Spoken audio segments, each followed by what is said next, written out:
오늘 말씀은 요한복음 21장 1절로부터 14절까지 말씀입니다. 우리 함께 읽겠습니다. 그 후에 예수께서 디베랴 바다에서 또 제자들에게 자기를 나타내셨으니 나타내신 일이 이러하니라.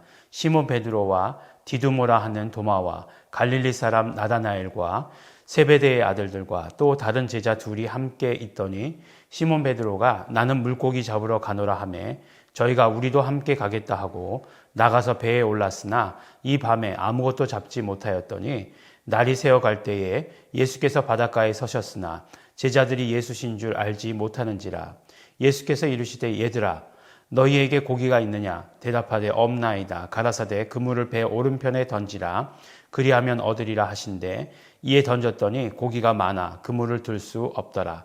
예수의 사랑하시는 그 제자가 베드로에게 이르되 주시라 하니 시몬 베드로가 벗고 있다가 주라 하는 말을 듣고 겉옷을 두른 후에 바다로 뛰어내리더라. 다른 제자들은 육지에서 산 거가 불과 한 50간쯤 되므로 작은 배를 타고 고기 든 그물을 끌고 와서 육지에 올라보니 숯불이 있는데 그 위에 생선이 놓였고 떡도 있더라. 예수께서 가라사대 지금 잡은 생선을 좀 가져오라 하신대 시몬 베드로가 올라가서 그물을 육지에 끌어올리니 가득히 찬 고기가 153마리라. 이같이 많으나 그물이 찢어지지 아니하였더라. 예수께서 가라사대 와서 조반을 먹으라 하시니 제자들이 주신 줄 아는 고로 당신이 누구냐 감히 묻는 자가 없더라. 예수께서 가셔서 떡을 가져다가 저희에게 주시고 생선도 그와 같이 하시니라. 이것은 예수께서 죽은 자 가운데서 살아나신 후에 세 번째로 제자들에게 나타나신 것이라. 아멘. 네, 오늘 말씀을 보면 이제 예수님께서 마지막에 그렇게 말씀하시죠.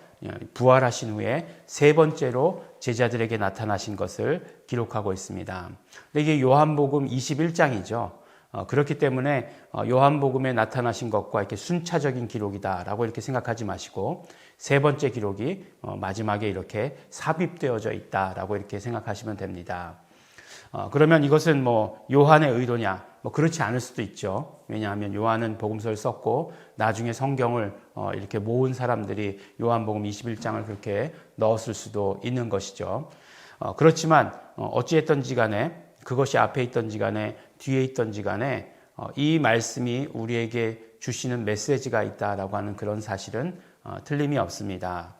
이제 예수님께서 붙잡히셨어요. 그리고 죽으시고 부활하셨습니다. 부활하시고 제자들에게 나타나셨는데 제자들에게 나타나시자마자 계속 제자들과 함께 있었던 것은 아니신 것 같아요. 나타나시자 또 사라지시고 뭐 부활하신 후에 얼마나 예수님께서 바쁘셨겠습니까? 그러니까 이제 제자들하고만 있으실 수 없으신 거죠. 그랬던 것 같아요. 근데 다른 복음서들에 보면 이제 뭐라고 말씀하시냐면 이렇게 너희들이 어디로 가 있어야 되느냐? 바로 갈릴리로 가 있어라 라고 이렇게 말씀을 하십니다. 하지만 이 베드로의 입장에서 보면 베드로는 예수님께서 돌아가시기 전에 신문 받으실 때에 예수님을 부인했던 사람이에요. 예수님을 3번이나 나는 아니다. 여러분들 그 말씀 기억하시죠? 네. 좋아요가 가장 안 눌렸던 말씀, 나는 아니다. 자기 부인. 예. 네. 베드로는 이제 물고기를 잡으러 가죠. 근데 베드로가 물고기를 잡으러 가는데 예수님의 제자들은 대부분 다 어부 아니었습니까?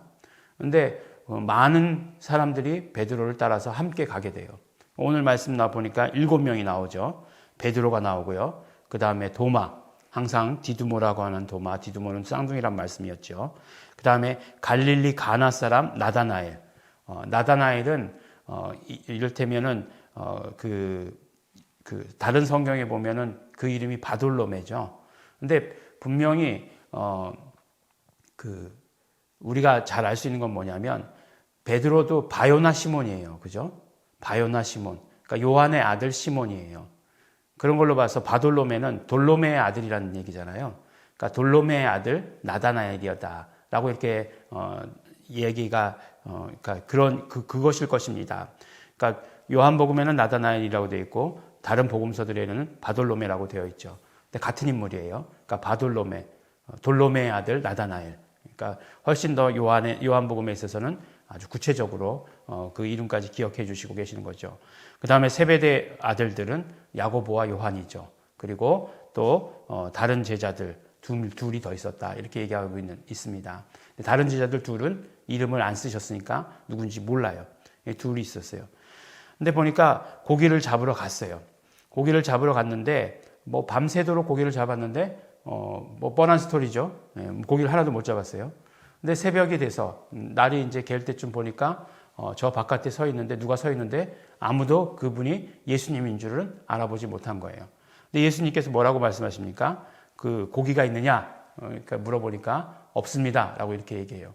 근데 벌써 그럴 것 같잖아요. 여러분들 같으면 예수님께서 말씀하시면 항상 듣던 말씀이니까 아 예수님이다 이렇게 얘기할 수 있을 것 같은데 그렇지 못했다는 거예요. 목소리를 변조하셨나 예수님께서. 그러고 나서 뭐라고 말씀하시냐면 배 오른편에 던져라 이렇게 얘기하십니다. 이 말씀은 딱 정말 이 미련한 이 제자들 딱 이 말씀까지 들었으면 딱 알아차려야 되는 거 아니에요? 예수님이신 줄 알아차려야 되는 건 아니겠습니까? 예수님께서 베드로를 처음 제자로 부르실 때 장면이 어떤 장면이었어요? 예수님께서 누가복음에 보면 이제 베드로의 배를 빌려 타세요. 사람들이 하도 많이 몰려오니까 이렇게 배를 타고 물가로 나가시는 거죠. 그러면은 더 많은 사람들에게 이렇게 사람들은 땅에 있고 물에 나가시니까 이렇게 많은 사람들을 보고 또 물이라고 하는 것은 항상 이렇게 조금 내려가잖아요. 그러니까 이 뭐 경기장 같은 그런 어떤 공연장 같은 극장 같은 그런 느낌이 들잖아요. 베드로의 배를 빌려 타고서 복음을 전하셨어요. 베드로도 거기서 이제 보고 있었죠. 그런데 중요한 거는 그때 당시에 베드로는 물고기를 하나도 못 잡았다는 거예요. 밤에 정말 밤새도록 일하고 왔는데 물고기를 하나도 못 잡았다는 거예요. 근데 예수님께서 말씀을 다 전하고 오셔서 뭐라고 말씀하십니까? 베드로에게 가서 깊은 데로 가서 그물을 던져라. 이렇게 말씀을 하시는 거예요. 깊은 데로 가서. 예수님은 목수고 베드로는 어부예요. 그리고 베드로는 그 전에 밤새도록 물고기를 잡았어요. 오늘은 물때가 맞지 않습니다. 예수님, 이라든지 오늘 날씨는 물고기들이 지금 자고 있는 겁니다. 라고 했다든지 깊은 데 가면 물고기 하나도 없습니다. 예수님. 이렇게 말씀하지 않고 말씀하신 그것들이 있었기 때문에 정말 놀라운 말씀들을 선포하셨기 때문에 그대로 순종합니다. 어떻게 되었죠? 두 배에 끌고 올 수 없을 정도로 많은 물고기를 잡았어요.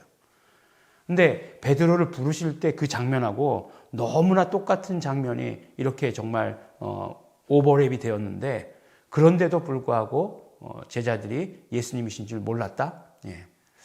정말 너무나 답답한 이야기죠. 그런데 이제 나중에 누가 예수님을 제일 먼저 알아보느냐? 예수의 사랑하시는 그 제자. 분명히 이 요한복음을 기록한 이 사도 요한은 결핍이 있었던 것이 분명합니다.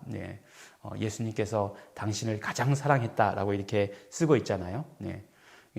가장 사랑하셔서 가장 오래 살았는지 모르겠어요. 어쨌든 간에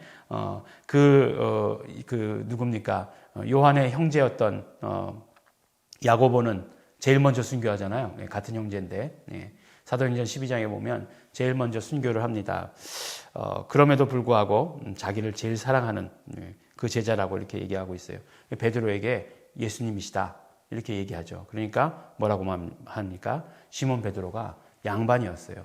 벗고 있다가 물고기 잡느라고 이제 다 벗고 있었죠. 그러다가 겉옷을 둘러 입고 그 다음에 바다로 뛰어내리죠.